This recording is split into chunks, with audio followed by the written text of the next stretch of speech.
Good afternoon, everyone, and thank you for dialing into today's webinar. Today we're going to be talking about the advertising, arts and media industry in New Zealand, and we're going to be moving through a fair amount of data. So I'm going to give you some instructions a few times throughout today's session, but we will send you a copy of the slides. So please don't feel like you have to write everything down. There's a fair bit of data in here. There's a number of different disciplines that sit under this category. So we'll give you all the slides, we'll give you instructions on how you can access this data live as well. But we'll also send you a copy of the recording. So if there's anyone that's in your team that's missed it, they can always play it back later at another point anyway. Now, in terms of my background, my name is Narelle Stefanac. I'm the National Client Training Manager at SEEK, and I provide advice to organisations across Australia and New Zealand around really optimising the results that they get out of SEEK. So there's probably three main categories that all businesses should be exceptional at. The very first part in the process is becoming a subject matter expert and really understanding what's happening in the supply and demand within particular markets. So that's what we're really focusing on here today. The other two elements are more around sourcing strategies. So I'll sort of reference them as we go, but we really want to hone in on what do we know about this particular sector? What can we do to really become an expert at understanding why there may be challenges around sourcing within particular disciplines? And then what should we be thinking about? How should that influence the way that we either take our job brief, we inform hiring managers, we decide on our sourcing strategy? So it's really the very first touch point that you guys should be embracing to be able to really position yourself as a subject matter expert in this space. Now, if you guys have questions for me today, I'll show you how to do that in a moment. But if you would like to take them offline, if you're a little bit shy, want to be able to contact me post the event, please email me. You can tweet me. We also have an Insight blog specifically for New Zealand as well.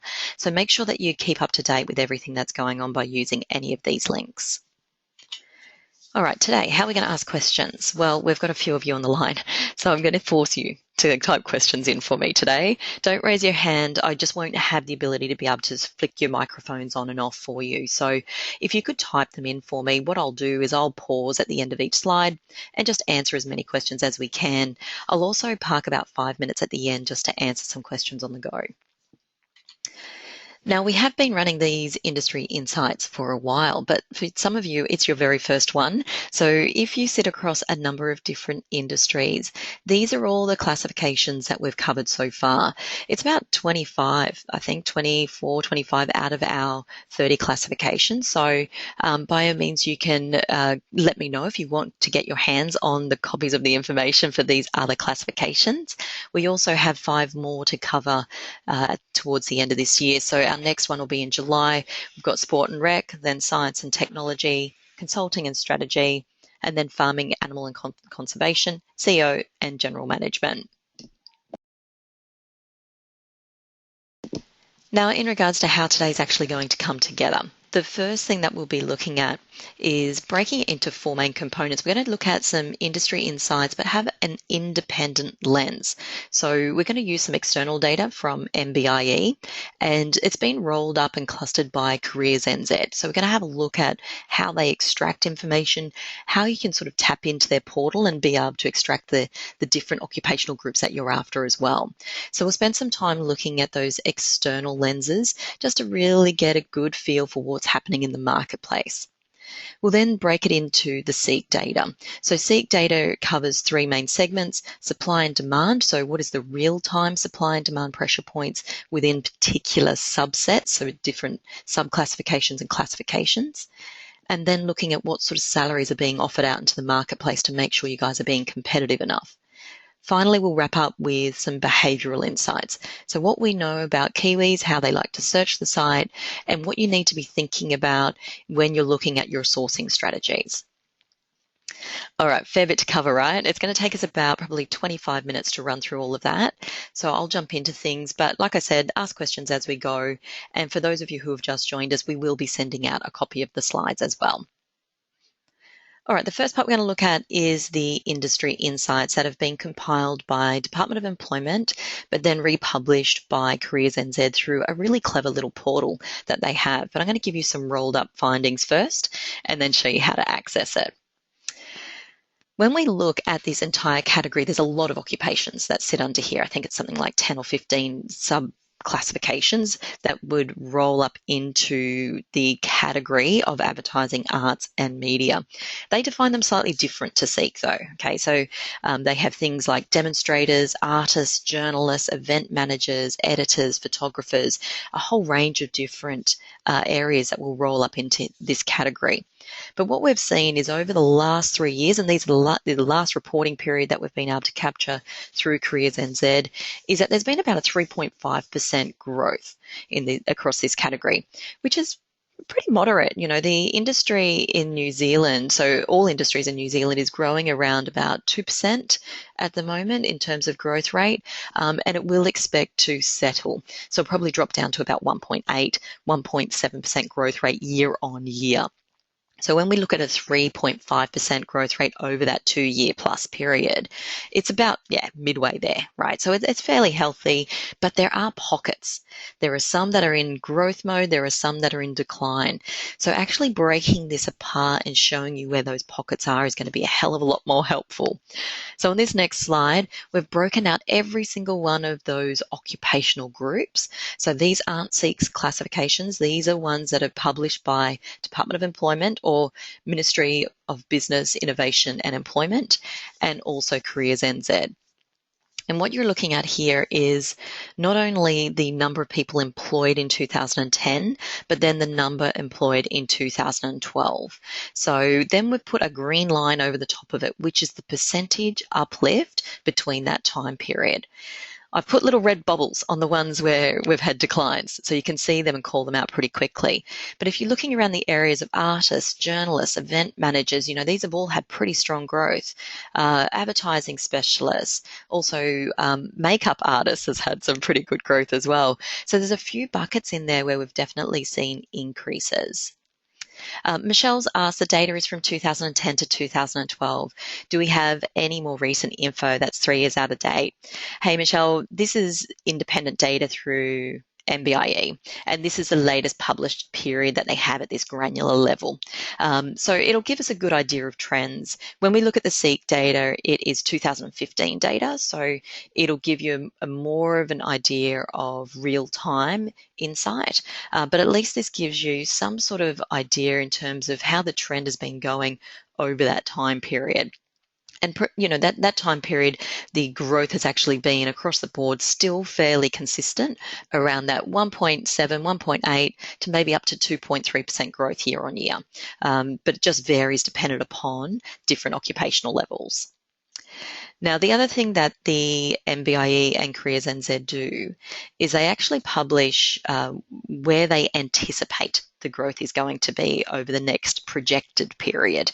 But they don't give exact absolute numbers. They don't give percentages. What they give is an indicator, like a dial, to say whether they think it's going to be high, moderate, low, that sort of thing. So I've extracted out the 5 main areas where they have predicted growth, and this is where they are. We're talking about demonstrators, right? So people that are in promotions, that sort of stuff, event managers, photographers, advertising specialists, and makeup artists. And these are the ones where they've either had moderate or high demand growth expected. Now, it's a really interesting one with demonstrators, and we see this across both New Zealand and Australia as well, that because it's such a transient industry, there's always consistently high demand because it has high turnover. And also there's a very large contingent is temporary workforce. So we definitely see this ongoing demand sort of pushing through. Event management, we're definitely seeing growth in this category, but also we're seeing that there's a lot of people that are currently studying marketing and event management. And so we're going to see a lot more grads come through, but the actual demand that we see out there from hirers is actually with people with experience. Right, so they don't necessarily want grads, they want those candidates that have got 5 years plus experience. So the demand is going to continue to be there, even though there's going to be a surge of graduates come through. Photographers, there's definitely more and more increase in people wanting to be able to get corporate photography done. The industry is definitely becoming more and more competitive. So we're seeing that areas like medical in particular, where they focus on medical photography. This is actually on the skills shortage list in New Zealand. So it's just one of these categories where we definitely see increase, but it's more likely going to take the shape of it being in a corporate environment. Advertising specialists, vacancies just continue to rise, and it is forecasted to do so over the long term. And there's also gradual growth expected for the long term in makeup artists as well. So these are the main 5 hot areas for New Zealand, but I'm going to show you how you can get this information yourself. So stay with me while I flip to another screen and I'll show you how to find it.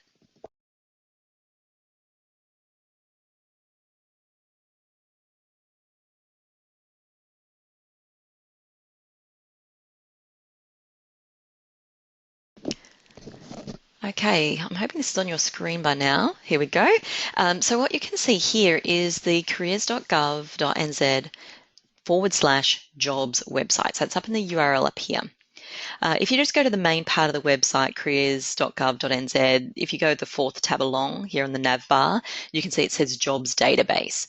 And in here they have 400 odd occupations that are then rolled up into these industry clusters. So what you can do in here is you can go specifically to, say, arts and media, and within here you can break it down into the different elements as well. But let's say advertising and marketing, if we clicked in here, it'll give us all these different types of job titles. And it starts with those with no qualifications, and it gets more and more highly skilled as you go down the list. So diploma level, oh, it doesn't have university there. So these work through, it's the same on everyone for them. But if you're looking at something like event management, you click on event management and it'll take you through into a bit of a summary around what's happening in that category. So you can see all of the employment levels they've got from 2010 to 2012. And then you also see things like pay levels, but entry level pay levels are very different to more senior level pay levels. So it does break those out as well. It does talk about the job opportunities. So this is where we're seeing high demand. And if you actually click on job opportunities, it tells you why. So there's a few little things in here. So in Wellington, there was a study done that more than 2/3 of diploma and event management grads looking for work actually secured an events-based job within 6 months of graduating. So they're obviously being picked up and taken into those roles. It goes through all the different types of qualifications. This is more candidate focused around what they'll need, but you can apply your own lens over it. So if we know that they're going to get picked up quickly, what does that mean to me? Does it mean that I'm going to find it harder to be able to get the talent that I want? Do I need to move faster? When I'm taking a job brief from the hiring manager, should I tell them that, candidates are in demand, so we're going to have to move quickly. We can't wait 2 months to make a placement. We need to be able to book your diary out now and get those interviews locked in, because as soon as someone really good comes across my desk, I want to be able to get them in front of you. So you can see that you can grab all this information across all of those different areas. If you go back to the jobs database, it'll take you through lots of different information around all the different industry sectors as well. So if you are focusing across not just arts and media, but you're also in construction, then you can open that up and have a look through also. The other thing you can do is type in a job title. So if you're going to type in, say, sales, it'll also give you this query intent. So it understands what you may or may not be typing, and it'll give you suggestions around what you should select. Now, my recommendation is just select whichever one you want, but don't hit search. Okay, if you hit search, so if I just select, say, account manager sales, it'll automatically refresh the page for me and take me through to that page. So I haven't hit anything there, I just selected the one I wanted. Whereas if I hit search when I do it, I don't know why. If I've got anyone from Careers NZ on the line, maybe check this out. But if I do that and then hit search, I didn't do it that time, but it sometimes stuffs up the mechanism. So just make sure that you're using the little, let it do its own thing, and it'll automatically scroll through for you. But this is a really cool website. The other place I would go to is NZ Statistics. You can always go to the MBIE, but as you could imagine, with 400 occupational groups, it does take time for them to break out these more later statistics. We usually see these get updated around May, so I was expecting to see, say, 2013 employment figures published at this point, but they may not be doing it until, say, later in the month. So definitely keep an eye on here as it continues to evolve. All right, I'm going to click back to the presentation because I want to start talking to you about supply and demand. So this is what SEEK can measure. We can measure the real-time supply and demand curve for talent because we measure this on a monthly basis. So we're able to capture not only where the ad volume is, so that's the demand for candidates, and we can also measure the volume of applicants or volume of candidates, both active and passive.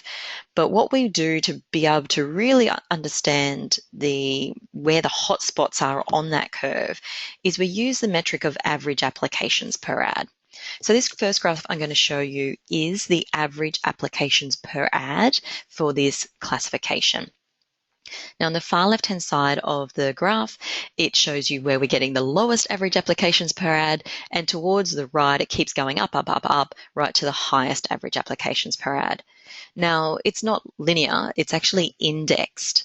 Now, we don't publish absolute applications per ad just for competitive reasons, but what it does is it gives you a gradient. So if you know that you're getting roughly 3 applications per ad for performing arts, you'd probably expect that once you get up to, say, programming and production, it might be up around 6. And then as you get all the way up to, say, photography, it's probably maybe 15, 20. So it gives you an idea of scale. And what we want to do is we want to be able to cast our eye over this and then be able to say to our hiring managers how easy or difficult the whole sourcing process may be dependent on average applications per ad. Okay, if you're looking for someone in promotions, which is that demonstrator type of role that MBIE published, then it'd be talking about the fact that, well, one, we know it's in high growth just across all of the industry anyway across New Zealand through independent data through MBIE and Careers NZ. We also know in real time that is the 3rd most difficult role to resource for across New Zealand because it attracts the lowest average applications per ad. So how flexible are we going to be? Not only are these candidates going to move quickly and get placed really quickly when they're really good, but there's just going to be a really low supply of them. So do we want to put all that criteria in the ad? Do we want to be more flexible? Do we want to consider people that may not have experience? Do we want to attract people who may not be living locally? Okay, there's so many questions that can sort of come out of this little piece of information. You know, when it gets to actually sourcing the candidates as well, is do we just want to post an ad and pray that the right candidates come along, or do we want to proactively search for the talent that we want? Okay, when with your contract with SEEK, you can do both. You can advertise and you can search, but a lot of people just continue to advertise because that's what's always worked quite well for them. But the New Zealand market has actually been in significant growth mode for the last 2 to 2.5 years. So every month we're seeing that applications are getting further and further spread across more and more opportunities on the site. So what can you do to take some of that control back? Be more competitive, find the talent that you want. That's where the SEEK talent search platform works really well. If you guys aren't using it or just haven't heard of it, let us know. It's actually it's just an extension of your job ad, so it doesn't cost you anything else. But if you just aren't aware of it, let us know and we'll make sure we get an account manager in contact with you. Now, on the other end of the scale, right, if we're looking at photography, I think the conversation may be slightly different. It might be, what criteria do we really, really want to put in so we make sure we get the right candidates applying, the most relevant? Or what sort of screening criteria should we be using? So when they go to apply, what questions do we want to ask them so we can filter which ones are going to be the best candidates and which ones aren't? So again, it's just about thinking about your sourcing strategy and how can you apply this information to it. Now, the other thing to consider is if you're looking for someone in performing arts, art direction, promotions, you know it's going to be tough. You probably want to know where these candidates are. So we also split candidate data by geographical location. And the way that we do this is we look at active and passive candidates, but when they're engaged enough to view an ad. Okay, so they're not just coming in doing a search, coming off job mail or coming through a notification. They're physically coming through and then they're clicking on your short description and moving through to the body of your ad. So we want to see in which regions are they doing that the most. And if you're looking at art direction, sure, Auckland is by far the lead area. But if you're looking at performing arts, well, Wellington takes the lead. And then if you look at promotions, Canterbury region takes the lead. Okay, so we're seeing that candidates are all in lots of different pockets. So if you're not getting the talent out of your local talent pool, it may also be asking the hiring manager, where would we go to get the best talent? And I know I've only covered the top 3 here. If you're wanting to get more information across the others, let me know. But this is one thing that can really help you understand, okay, well, where is the engaged candidate supply? Where are they looking for opportunities? Where are they most engaged with the ad content? The next thing you probably need to consider is, are we going to be competitive enough? So it's great that you may be able to write a killer ad and you might be able to get a lot of flexibility out of the hiring manager. But if you are way off the pace with what the market's offering in terms of salary, then you may just be outplayed. So we want to make sure that you're aware of what that looks like. Now, to do this, we capture your minimum and your maximum salary band every single time you post an ad. And then we roll up the aggregate and we can publish it. So we can't publish every single subclass, largely because we just haven't got enough sample size. If the sample size isn't large enough, we won't publish it because it might throw the data out. But the majority of the subclass are covered here. So if you're looking, say, for an agency account manager, you need to be paying somewhere between that 66 to 86K mark. If you're paying 50K, you're going to be outplayed and candidates may just choose other opportunities because they're more compelling. Okay, they're more attractive. Now, sometimes you can move on salary. You just go, oh, wow, we need to move with the market. That's great to know. Other times you can't. So you need to think about, well, how can we position why candidates choose to work for us irrelevant of the salary? Okay, so it might be the benefits you get. It might be the work-life balance you offer. It might be the training that you offer. There may be a range of different areas to consider. Now, Michelle's asked, the Seek stats you've shared, are we able to access this outside of the webinar so we can have meaningful data-based conversations with managers? Absolutely. In fact, I'll show you where you can get this information from. And I might have to show it to you on a link, but what we've got and what I'll send through to all of you post the event is, actually, I'll just go back one screen.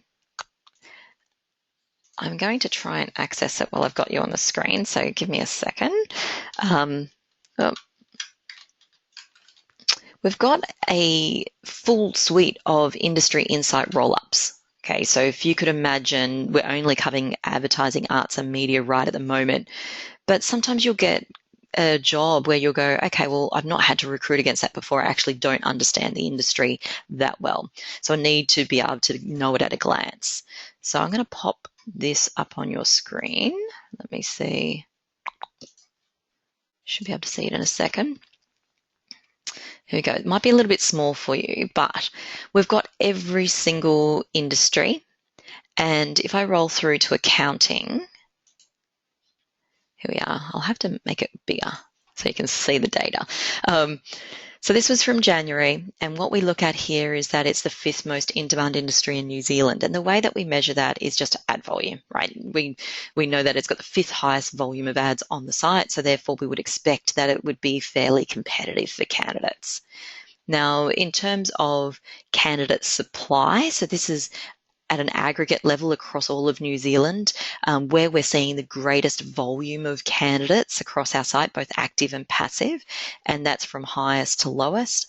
The average applications per ad is this next graph, and this talks through from the lowest to highest again, but on an index. And then we break out those 3, so treasury, taxation, insolvency, and corporate. we break those out and we show you in which regions are those candidates in supply. So you can see it's fairly scattered. And then the salary data is here to the right, and it shows you just the average. You can see these graphs are quite small. We can't do a min-max. So I've just put the midpoint here and then listed the average salaries by each subclass. Down the bottom, we also list out the keywords that candidates use within this subclassification as well, the top 20 keywords. So at least you get an idea of the sorts of language that they're using also. And I'll talk to that for advertising, arts and media in a minute. But yes, we do have these, and I'll make sure I attach a copy of this for you so that you've got the latest one. In fact, this is the January one. I do have a different version for March data, but this one's has more data in it. So I might send you this one and let me know if you have any questions on it. Awesome questions, Michelle. Thank you. Now, I want to make sure I go back to the right slide. So here we go. Should take us back in. There we are. All right, so we're going to talk about search behaviours, and this we're going to wrap up in a couple of minutes. It's pretty quick. But ultimately, the search behaviours that we see on our site have definitely evolved in the last 5 years in particular. And a lot of that evolution has been because of the mobilisation of candidates. So there's about less than 1% of our traffic was via a mobile device 5 years ago. Today in New Zealand, 47% of all of our traffic is now via a mobile device. So we want to be thinking with a mobile lens. Okay, if a candidate's going to be coming in, making split decisions about whether this opportunity is right for them or not, they are most likely going to be doing it in some sort of mobile setting. So how do we make sure that that experience is really positive? If you've never used your mobile phone to search for a job and go all the way through to apply to it, I'd really encourage you to do it. Okay, look for it, see how your ad compares to your competitors, see how easy it was to find, go through and read the content of your ad. Is it easy to read? Is it really hard? Is it too dense? Or is it structured really well? Do you have video content in there? Have you used your brand well? You know, all of these sorts of questions I'd be asking. And then click on apply and see if the application process is seamless enough for you. If you feel like you're hitting any barriers there, that's what I'd be working on. Think about that for your mobile strategy. The candidates should be able to come through. They shouldn't have to pinch the screen to do anything. They should be able to just come through in a really seamless, easy fashion throughout that whole end-to-end process. But in terms of what they're doing, they do lots of things. You can see those blue bubbles don't add up.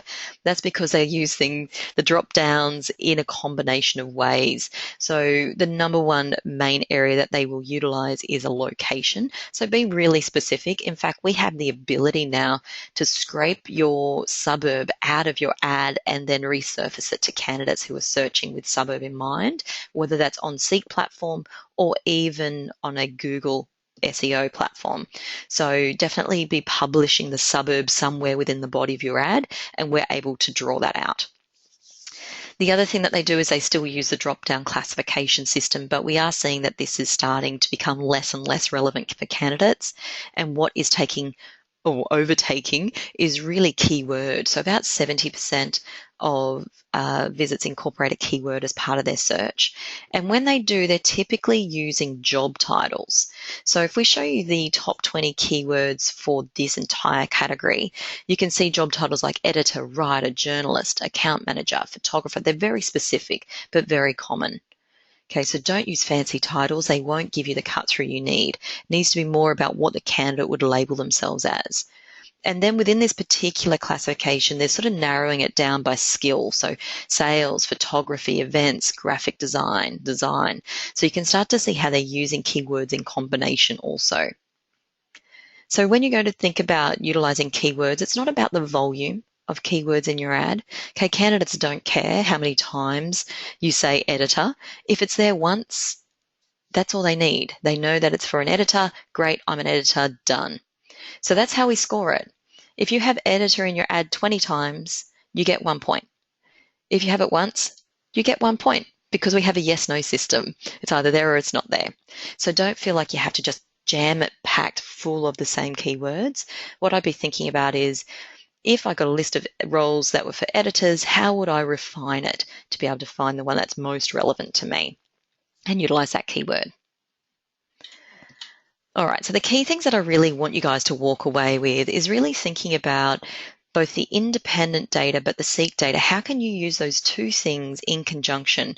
So what we know about traditional or employment trends within the category, so what's been happening as a legacy, what the projections are, so go through Careers NZ and see if they're projecting high growth, moderate growth or low growth within the category and why, and then thinking about those real-time supply and demand. So it's great that we've got employment data and employment projections, but what are candidates actually doing right now? And then manage the hiring manager's expectations as a result. Okay, that is what this information will do for you. It'll give you the capability to be able to push back on those hiring managers and say, you know what? I think your brief is unrealistic. I think we need to be more flexible here, and this is the reason why. And I've got independent data to help back that opinion up, not just gut feel. So really thinking about how you can use it as a lever so that you can set out on the right path. Okay, the number of times that I've heard recruiters or even internal managers, internal hirers saying to me, the one thing they hate is going through the process, working out at the end that it was a really difficult role to resource for, and then having to start again and completely do the whole job again. Okay, we're trying to avoid that. Let's give you the information up front so you can proactively set out on the right talent sourcing path. And then you need to consider, well, which way is the best way for me? Okay, if you're a recruiter and you've got the role contingently, do you really want all the other recruiters to know? You might want to just search for candidates and not even advertise. Well, that's a possibility. You can do that. You might want to do both. Okay, you might say, well, I want to advertise and I want to search. I want to do both things. Great, fantastic. In those high supply areas, you might say, you know what, advertising alone is going to be my solution as long as I've got effective screening capability. So just really thinking about which combination of talent sourcing strategies you're going to use to really impact your results. But guys, if you can do that, if you can take loads of detailed information, break it down into something that's really simple, but then message it in a really compelling way to hirers and to candidates, you'll be able to make more placements faster than ever before. Thank you so much for your time. I will open the floor for more questions if you have them, but I know we've had some already. So if that's it for you today, by all means, you can log off now. We'll send you a copy of the presentation and a link to the recording. They'll come out either later this afternoon or first thing tomorrow morning. But thanks for your time today, guys. I appreciate you dialing in.